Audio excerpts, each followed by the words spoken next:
Au sortir de la rencontre technique du 26 juillet 2023, le ministère de la fonction publique nous avait déjà conviés à une rencontre technique qui nous avait permis de revenir sur tous les aspects ayant trait à la révision du statut des décisionnaires. Malheureusement, des semaines après, nous sommes au regret de constater que c'est le statu quo qui perdure et le dilatoire. Parce que jusque-là, il n'y a pas encore eu la signature du projet de décret 74-347 du 12 avril 1974 portant sur le statut particulier des décisionnaires.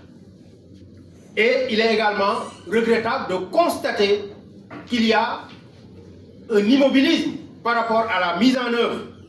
donc, de la formation diplômante, d'autant plus que nous nous rappelons tous que la date qui était arrêtée était donc le démarrage de cette formation à partir du mois de juillet 2023. Et par rapport à cette formation aussi, il est important de relever un certain nombre de manquements ayant trait naturellement au retard dans le démarrage des sessions de formation des MEPS au niveau du CNEPS de Thiès, également la session de formation des professeurs de philosophie, la session de formation des professeurs contractuels ayant capitalisé plus de 10 ans d'expérience, ainsi que celle des professeurs contractuels issus du dernier recrutement spécial de 2021, ainsi que la formation des chargés de cours et des bénéficiaires de mise en position de stage. Et toutes ces formations, comme je l'ai dit tantôt, étaient initialement prévues pour le mois de juillet 2023. Il y a également des confusions notées dans le ciblage des professeurs de philosophie. Il y a aussi la question des quotas, et nous déplorons les faibles quotas octroyés pour les mises en position de stage, ainsi que pour la formation des chargés de cours. Et nous constatons également qu'il y a un retard par rapport à la prise en compte de la formation des professeurs de philosophie et surtout des professeurs également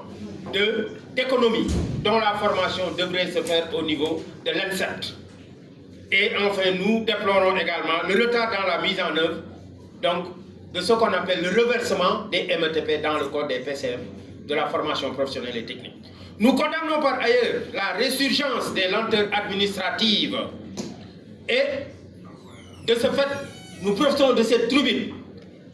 pour dénoncer ce que nous avons constaté par rapport à l'utilisation des bureaux relais qui ne répondent plus aujourd'hui aux attentes des enseignants des régions du Sénégal. D'autant plus que des restrictions ont été opérées sur les habilitations qui leur permettaient au début de pouvoir générer ce qu'on appelle des projets d'avancement, ce qui ne se fait plus. Et il s'y ajoute maintenant des restrictions relatives au dépôt des dossiers aujourd'hui qui ne se fait que par voie administrative et hiérarchique. Et face à toutes ces tentatives de limitation de ces droits que nous considérons comme étant des droits acquis du mouvement syndical enseignant, nous exigeons du gouvernement du Sénégal que des solutions urgentes soient apportées. Et pour nous, nous souhaiterions déjà, par rapport à cette formation au niveau de la FASTEF, qu'il n'y ait aucune forme d'exclusion, que toutes les cibles qui ont été identifiées dans le cadre de l'accord qui a été stabilisé avec le gouvernement du Sénégal puissent bénéficier donc de cette formation qui est un droit consacré par la loi 6133 du 15 juin 1961. Nous en profitons également pour demander à ce que, par rapport à ces accords, on puisse diligenter la question de la révision du statut des décisionnaires, parce que ces derniers ne peuvent pas continuer à être les victimes expiatoires d'un système où aujourd'hui il y a une dichotomie qui ne s'explique pas entre les fonctionnaires et les décisionnaires. Et enfin, nous prenons l'opinion publique nationale et internationale à témoin et rappelons au gouvernement du Sénégal que l'école sénégalaise doit rester comme la surpriorité dans le cadre de toutes les activités que l'État déroule. Et à ce titre, il importe de préciser que le seul gage de stabilité de notre école sénégalaise demeure le strict respect des accords et le SAEMS réitère son engagement et sa détermination à porter le combat pour le progrès social au Sénégal. Et à ce titre-là, nous avions pris devant les autorités l'engagement, si le gouvernement respecte naturellement donc, ces accords-là, de mettre à profit les vacances pour qu'on puisse procéder à l'appurement de ce passé social. Et si le gouvernement ne le fait pas naturellement, tout le monde peut s'attendre à ce qu'il y ait des perturbations graves dans le système éducatif sénégalais dès l'entame de l'année scolaire 2023-2024, parce que le SAEMS n'acceptera pas